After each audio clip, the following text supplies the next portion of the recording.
बड़ी लड़ाई में समाजवादियों का साथ दे रहे हैं और देने जा रहे हैं। इसके लिए मैं इनका विशेष आभार प्रकट करता हूं। और ये सामान्य परिस्थितियों में चुनाव नहीं हो रहा है, पूरे देश और दुनिया की नजर है इस चुनाव में। मैं जब दिल्ली गया था, अरविंद केजरीवाल जी मुख्यमंत्री दिल्ली, उनके समर्थन में जो बड़ी रैली थी, उसमें जब मैं गया था तो यही मैंने कहा था कि दुनिया में भारत की बदनामी हुई है। भारत के बारे में चर्चा हो रही है कि चुने हुए लोग और किसी स्टेट के हेड के साथ ऐसा व्यवहार हो रहा हो। जो इंस्टीट्यूशंस हैं, जिन इंस्टीट्यूशन से न्याय मिलना चाहिए, उन इंस्टीट्यूशंस में भी भारतीय जनता पार्टी हस्तक्षेप कर रही है। ये तो हम लोगों ने एक प्रधानी के चुनाव में देखते थे, प्रधान स्तर पे देखते थे, लेकिन मुख्यमंत्री किसी स्टेट के चुने गए हों, उनके साथ ऐसा व्यवहार, झूठे मुकदमे लगा करके उन्हें जेल भेज दिया जाए। इसी तरह झारखंड के मुख्यमंत्री, उन्हें जेल भेज दिया। और कौन नहीं जानता कि उन्हीं इंस्टीट्यूशन, उन्हीं संस्थाओं के सहारे अपनी सरकार बनवा ली महाराष्ट्र में, या उन्हीं संस्थाओं से डरा करके वसूली कर ली, या उन्हीं संस्थाओं को से डरा करके, और अब तो पुलिस को आगे कर करके लोगों को अपनी पार्टी में शामिल कर रहे हैं। कई साथी जो भारतीय जनता पार्टी में गए हैं, उन्होंने कहा कि हम शरीर से तो जा रहे हैं, लेकिन हम आत्मा से और अंदर से आपके साथ हैं। तो सोचिए, ऐसे डर के और डरा के लोगों को अपने दल में शामिल कर रहे हैं। तो इसलिए लोकतंत्र को बचाने के लिए, संविधान को बचाने के लिए, और हमारे भारत की जो पहचान दुनिया में है, उसको बचाने के लिए इस लड़ाई में आप पार्टी का जो सहयोग और मदद मिल रही है, उसके लिए मैं संजय सिंह जी का बहुत बहुत धन्यवाद, आभार प्रकट करता हूं। इन्हें भी बहुत परेशानी और कष्ट का सामना करना पड़ा। इन पे भी झूठे मुकदमे लाद करके इन्हें भी परेशानी में डाल दिया। और जो परेशानी में जाता है लोकतंत्र में, जनता उसे कभी न कभी सम्मान देती है। और हमें उम्मीद है कि जो जनता देख रही है, वो जो ऐसे काम करने वालों के खिलाफ मतदान इस बार होने जा रहा है, करेगी जनता। मैं संजय सिंह जी से कहूंगा कि अपनी बात रखें।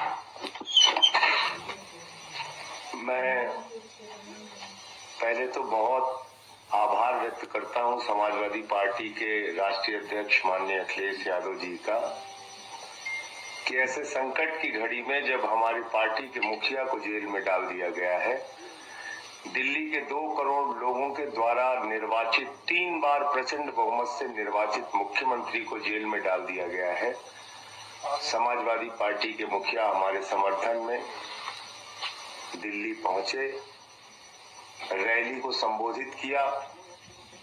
आज भी उन्होंने भाभी जी से बातचीत करके उनसे हाल चाल पूछा, सुनीता भाभी से।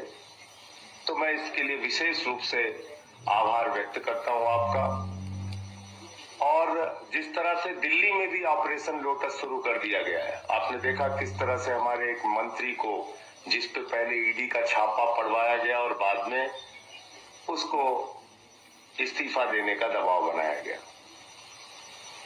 इस लड़ाई में आपने हमारा साथ दिया। फिर से मैं आपकी पार्टी का और आपका हृदय से आभारी हूं।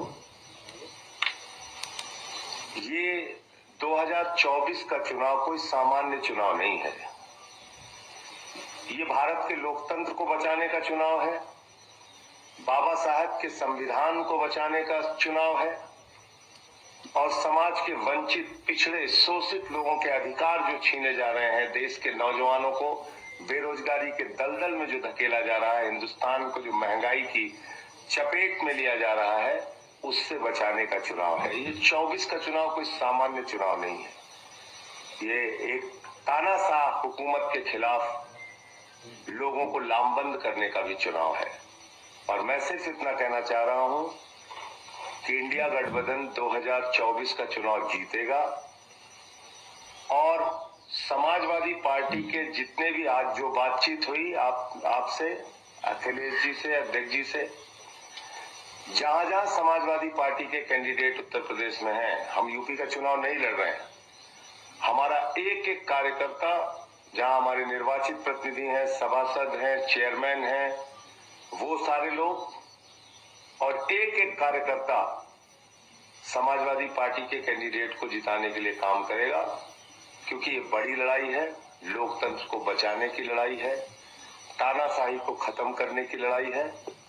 और मैं तो बार बार कहता हूं कि कोई भी राजनेता अगर वो चुनाव जीत रहा होता है तो ऐसे हथकंडे नहीं अपनाता जैसे प्रधानमंत्री जी कर रहे हैं।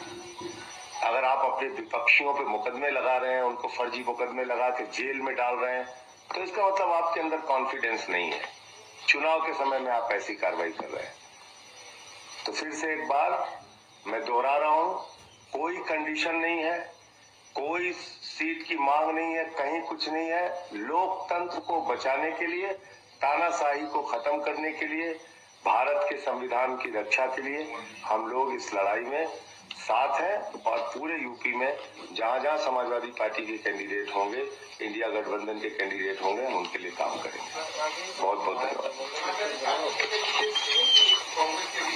अभी उनके जो यूपी के लीडरशिप है, उनसे हमारी बातचीत कोई हुई नहीं है। जब उनसे बातचीत होगी तो उसकी भी आधिकारिक घोषणा करेंगे। आज जो नहीं, हमने ये कहा कि इंडिया गठबंधन के कैंडिडेट्स को हम लोग पूरा सपोर्ट करेंगे, लेकिन कैसे करेंगे, क्या हम अभियान में कैसी भूमिका निभाएंगे, अभी यूपी की जो कांग्रेस की लीडरशिप है, जो यहाँ के चुनाव के संचालन को देख रही है, उनसे बातचीत नहीं हुई है। जैसे बातचीत होगी उसकी रूपरेखा तैयार करके जहाँ कांग्रेस के कैंडिडेट भी लड़ रहे हैं उनके लिए काम करेंगे।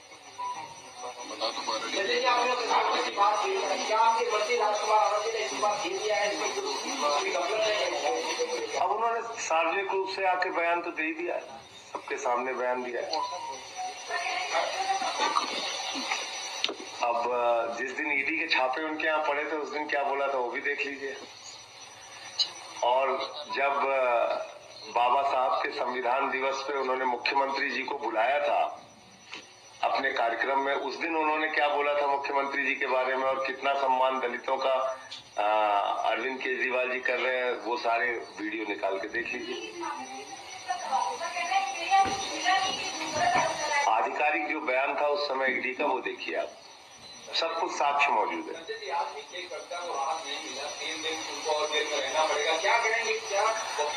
पीएमएलए का जो कानून है वो जटिलताओं से भरा हुआ है। उसमें ऐसे अमेंडमेंट्स हो गए 2018 में जिसमें बेल मिलना मुश्किल होता है। और मैंने आपको बताया, कई बार बता चुका, कई इंटरव्यू में बता चुका, किस तरह से फर्जी मामले तैयार किए गए हैं दिल्ली के मुख्यमंत्री अरविंद केजरीवाल जी के खिलाफ। 10-10, 12-12 बयान ले रहे हैं। 10 बयान में कुछ नहीं बोल रहा आदमी, जैसे उसको अरेस्ट करते हैं, उससे गवाही लेते हैं और फिर उसकी बेल हो जाती है। ये क्या है? सामान्य व्यक्ति भी समझ सकता है। बीजेपी के लोग लगातार सवाल पूछ रहे हैं कि सीएम का इस्तीफा देने की जेल में है, तो क्या करें, इस पे क्या करें? वहाँ मणिपुर के सीएम के बारे में पूछ रहे हैं। किस सीएम के बारे में? नहीं, मणिपुर के सीएम को इस्तीफा देना चाहिए। 1 साल से जहाँ पे हिंसा हो रही है, एक कारगिल के फौजी की पत्नी को निवस्त करके घुमाया गया, जिस राज्य के अंदर कत्लेआम हो रहा है, वहां के मुख्यमंत्री का इस्तीफा नहीं मांगते। जिस अजय मिश्रा टेनी के बेटे ने 4 किसान अन्नदाताओं को कुचल के मार दिया, वो देश के गृह राज्य मंत्री हैं, उनका इस्तीफा नहीं मांगते। अरविंद केजरीवाल का इस्तीफा चाहिए, जो बिजली, पानी, शिक्षा, स्वास्थ्य पे अनुकरणीय काम कर रहे हैं। तो कम से कम नैतिकता भारतीय जनता पार्टी से नहीं सीखनी है। मैं तो कहता हूं कि ये मोदी की गारंटी है, एक एक भ्रष्टाचारी को नहीं छोड़ूंगा, इस बात की गारंटी है। पूरब से लेकर पश्चिम तक, उत्तर से लेकर दक्षिण तक, हर भ्रष्टाचारी को बीजेपी में शामिल करूंगा, इस बात की गारंटी है। अजीत पवार ले लीजिए, नारायण राणे ले लीजिए, छगन भुजबल ले लीजिए, जनार्दन रेड्डी ले लीजिए, किसकी बात, हसन मुशर्रफ ले लीजिए, हेमंत विश्व शर्मा ले लीजिए, शुभेंदु अधिकारी ले लीजिए, मुकुल राय ले लीजिए, कितने नाम गिराए। चुन चुन के देश के बड़े बड़े भ्रष्टाचारियों को अपनी पार्टी में शामिल कर रहे हैं और वो भ्रष्टाचार के खिलाफ बोलते हैं। तो इसलिए ये दोहरा मापदंड है।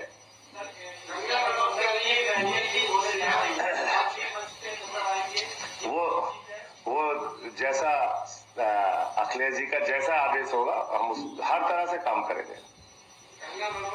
मोदी जी श्री रामचंद्र जी का अंश है, पहले साक्षात वो राम के चरित्र का अंश है, तो ये गलत नहीं होगा। और अगर आप सब राम की सेना तो मैं भी राम के दूत की रह रही हूँ। किसके लिए कह रही हैं कि मोदी जी को राम का अंश कहा। अब देखिए जब इंसान अपने आप को भगवान से तुलना करने लगे तो वो अहंकार की पराकाष्ठा होती है।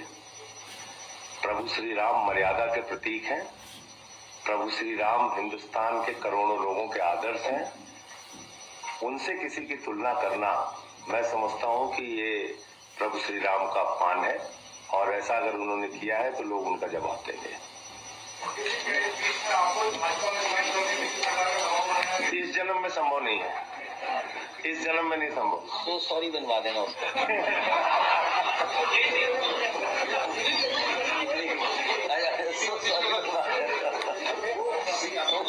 देना।